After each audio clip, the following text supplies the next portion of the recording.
اسئله كتير كانت بتراودني وانا في بدايه مجال المساحه. انا كبنت هينفع انزل اتدرب؟ طيب انا كشعب عام اصلا هينفع انا انزل اتدرب مساحه؟ طب انا هنزل فين؟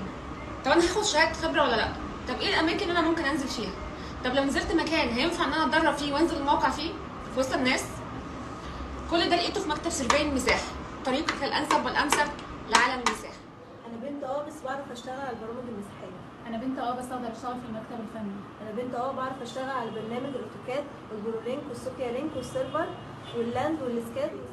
احنا دلوقتي معانا تصميم هننفذه على الاوتوكاد مع بعض.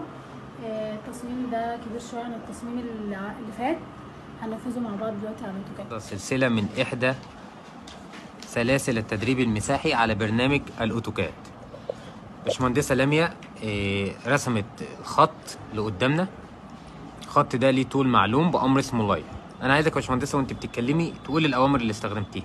انا دلوقتي بستخدم امر لاين، ببدا ان انا ارسم الحدود اللي بره بتاعه البيت بتاعتي. جميل.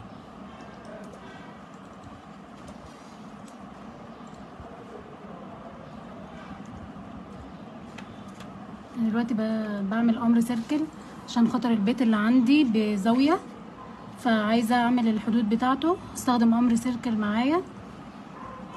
هبدا ان انا اخد الخط الاول وهاجي على الخط التاني عشان احدد الضلع التاني.